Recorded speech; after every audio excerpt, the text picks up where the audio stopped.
Account part 2 જેમનો code છે 154 chapter number 2 ડિબેન્ચરના હિસાબ. છેલ્લી રીત છે વિદ્યાર્થી મિત્રો, જુદા જુદા અવેજ દ્વારા ડિબેન્ચર પરત કરવા. તો જુદા જુદા અવેજ દ્વારા કઈ રીતના ડિબેન્ચર પરત થાય એની વાત કરવાની છે. પેજ નંબર 107 અને 108 પર આપણને આ સવાલ આપેલો છે. 107 પર થોડી થિયરી છે, એ થિયરી તમારે લખવાની રહેશે. હવે 108 પર જો રકમ વાંચું છું. આરકેપી લિમિટેડે તારીખ 1 જાન્યુઆરી 2014 ના રોજ રૂપિયા 100 નો એક એવા 9% ના 30,000 ડિબેન્ચર બહાર પાડ્યા. 100 નો એક એવા 9% ના 30,000 ડિબેન્ચર છે બહાર પાડ્યા છે. ડિબેન્ચર બહાર પાડતી વખતે આપેલી શરત મુજબ આ ડિબેન્ચર 5 વર્ષ પછી ગમે ત્યારે 5 વર્ષ પછી ગમે ત્યારે તમે પરત કરી શકો છો. 6 માસની નોટિસ આપી, 6 મહિના અગાઉ પેલા નોટિસ આપવાની અને 5% ના પ્રીમિયમે પરત કરવાના હતા. પરત કરતી વખતે ડિબેન્ચરના બદલામાં રોકડ આપી શકાય અથવા કંપનીના નવા શેર આપી શકાય અથવા નવા ડિબેન્ચર. એ ત્રણમાંથી ડિબેન્ચર હોલ્ડરની મરજી પ્રમાણે અવેજ આપી નાણાં ચૂકવવાના હતા. તારીખ 1 માર્ચ 2019 ના રોજ કંપનીએ ડિબેન્ચર હોલ્ડર્સને જરૂરી નોટિસ આપી. 1 સપ્ટેમ્બર 2019 ના રોજ ડિબેન્ચરના નાણાં પરત કરવા અંગે 3 વિકલ્પ આપ્યા. જોજો વિદ્યાર્થી મિત્રો, નાણાં રોકડમાં આપવામાં આવશે, જેને રોકડા જોઈતા હોય એને રોકડા આપી દેશું. રૂપિયા 10 નો એક એવા ઇક્વિટી શેર રૂપિયા 12 ના ભાવે આપવામાં આવશે. પ્રીમિયમ થયું 10 નો એક એવા ઇક્વિટી શેર રૂપિયા 12 લેખે તમને આપશે. અને ત્રીજો વિકલ્પ રૂપિયા 100 નો એક એવા 8% ના બીજા ડિબેન્ચર રૂપિયા 96 ના ભાવે આપશે. એટલે વટાવે આવશે. 100 નો ડિબેન્ચર 96 ના ભાવે આપવામાં આવશે. 9000 ડિબેન્ચર ધરાવનારા હોય ઇક્વિટી શેર સ્વીકાર્યા. 9000 ડિબેન્ચર ધરાવનારા હોય શું કર્યું તો કે ઇક્વિટી શેર સ્વીકાર્યા. 12000 ડિબેન્ચર ધરાવનારા હોય 8% ના નવા ડિબેન્ચર સ્વીકાર્યા. 12000 ડિબેન્ચર ધરાવનારા જે હતા એમને 8% ના નવા ડિબેન્ચર સ્વીકાર્યા. અને બાકીના હોય રોકડ હવે સ્વીકાર્યા. બાકીના એ કીધું તમારે રોકડ જોઈએ. કંપનીએ કંપની ધારા તેમજ સેબીની ગાઈડલાઇન્સ છે એનું યોગ્ય પાલન કર્યું હશે એવી ધારણા સાથે ઉપરના વ્યવહારો નોંધવા કંપનીના ચોપડે આ નોંધ લખો. ઓકે વિદ્યાર્થી મિત્રો, તો પહેલા તો બહાર પાડવાની અને પરત કરવાની 3 આમ નોંધ કોમન રહેશે. પછી પરત કરવાની જે ચોથી આમ નોંધ છે, જે નાણાં આપ્યા એ અલગ અલગ રીતે આપણે આપવાના થાય છે. તો ઓકે, દાખલામાં ધ્યાન આપજો બરોબર. જોઈએ પેલી આમ નોંધ તો મળે જ્યારે પૈસા. તો ઉદાહરણ નંબર 24 પેજ નંબર 108 આરકેપી લિમિટેડના ચોપડે આમ તારીખ વિગત ખાપા ઉધાર રૂપિયા જમા રૂપિયા 1/1/14 ના રોજ બેંક ખાતે ઉધાર 30 લાખ. તે ડિબેન્ચર અરજી મંજૂરી ખાતે જમા 30 લાખ. બાબત છે 30,000 ડિબેન્ચર પર અરજીના નાણાં મળ્યા તેના 100 લેખે 12 મળ્યા છે એટલે 30 લાખ રૂપિયા થશે. હવે અરજીની રકમ આપણે ડિબેન્ચર ખાતે લઈ જાય, પણ બધા જ ડિબેન્ચર 5% પ્રીમિયમથી પરત કરવાના છે.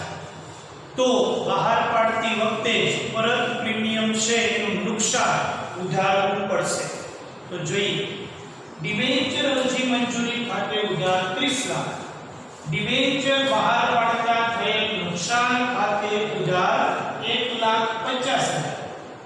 એ બાકી રાખવાના. એની આ મળશું ત્યારે લખશું કે 9% ડિબેન્ચર ખાતે જમા 30 લાખ અને તે ડિબેન્ચર પરત પ્રીમિયમ ખાતે. પરત પ્રીમિયમ કેટલું છે વિદ્યાર્થી મિત્રો? 5%.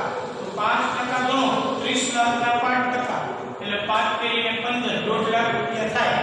એટલે 1,50,000 પરત પ્રીમિયમ ખાતે જમા અને નુકસાન ખાતે ઉધાર દેવાના. બાબત છે અરજીના નાણાં ડિબેન્ચર ખાતે લઈ ગયા અને 5% પ્રીમિયમ આપવાનું છે તે. ઓકે વિદ્યાર્થી મિત્રો, હવે પરત કરવાનો વારો આવ્યો એટલે ઠરાવ કરવો પડે.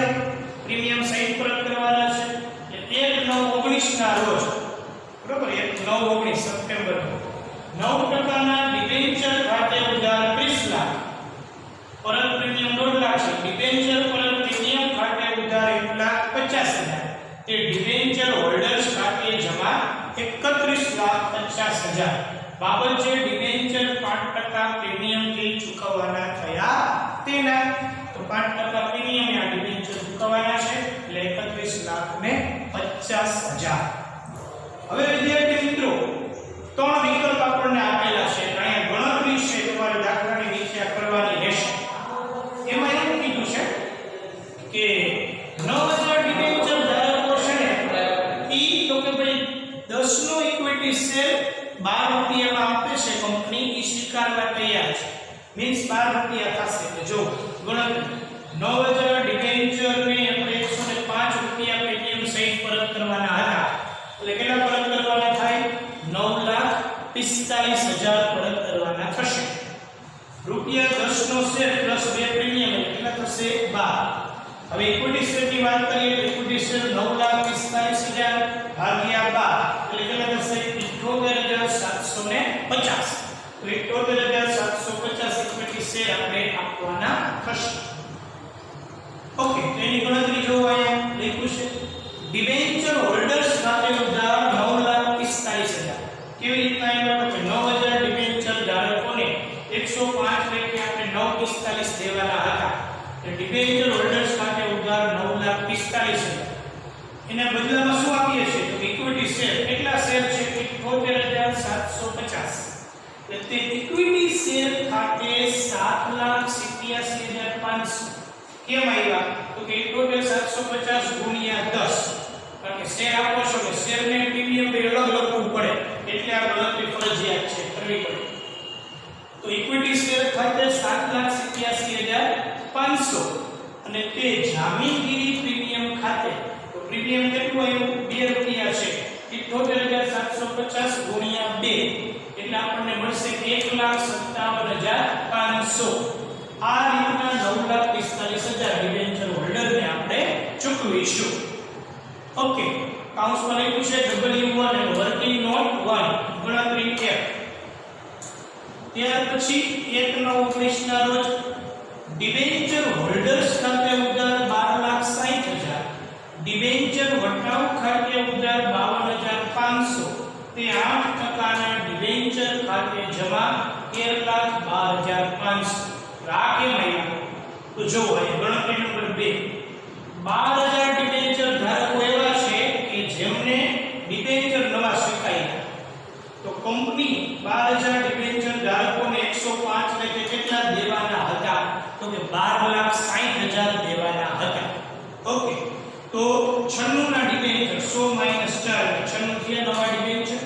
તો ડિબેન્ચરની સંખ્યા 12,60,000 ભાગ્યા 96 13,125 નવા ડિબેન્ચર થાય. તો 13,125 છે નવા ડિબેન્ચર થાય. તો અહીં જો લખ્યું છે 96 ના ભાગે આપ્યા એટલે વટાવ નુકસાની થાય. ડિબેન્ચર હોલ્ડર્સ ખાતે ઉધાર કેટલા દેવાના હતા? 12,60,000. દીધા કેટલા? તો કે 13,125 ડિબેન્ચર ગુણ્યા 100. કારણ કે ડિબેન્ચર ખાતે તો મૂળ રકમ જ જશે ને, એટલે 13,125 ગુણ્યા 100 કરો એટલે 13,12,500. 8% ના ડિબેન્ચર આપ્યા પણ વટાવ એટલે ડિબેન્ચર વટાવ ખાતે 52,500 કેટલા લખે? તો કે 4 રૂપિયા લખે. બરોબર, 125 ગુણ્યા 4 એટલે મળશે 52,500. એટલે ડિબેન્ચરની સંખ્યા આની જેમ જ ગોતવી જરૂરી બનશે. ઓકે વિદ્યાર્થી મિત્રો, ત્રીજો વિકલ્પ છે બાકીના ડિબેન્ચર ધારકો. જો હોય 9 છે, અહીંયા 12 છે, 12 × 9 21. ટોટલ કેટલા હતા? 30,000 હતા. તો 21 છે, 21 માંથી 21 બાદ કરો એટલે બાકીના 9,000 વધ્યા. 9,000 ડિબેન્ચર ધારકો રોકડમાં સ્વીકારે છે. તો 9,000 ડિબેન્ચર ગુણ્યા 105 એટલે ગણીએ એટલે 9,45,000 એને રોકડા આપી દે, મીન્સ બેંક થ્રુ ચૂકવાશે. એટલે 1/4/19 તરફ ડિબેન્ચર હોલ્ડર્સ ખાતે ઉધાર 9,45,000, તે બેંક ખાતે જમા 9,45,000. બાબત જે બાકીના 9,000 ડિબેન્ચર કેમ ઉડીને બાકી? તો કે આ 9 ને 12 21 30 માંથી 1 બીજા એટલે 9. આ ડિબેન્ચર ધારણ કરનારને રોકડ વડે ચૂકવી કે ના, એટલે રોકડમાં નાણાં ચૂકવવામાં આવે છે. ઓકે વિદ્યાર્થી મિત્રો, તો આ સરસ મજાનો દાખલો છે, તમારે જોઈ લેવાનો છે, વ્યવસ્થિત રીતે લખી લેવાનો છે. Thank you very much for watching this video.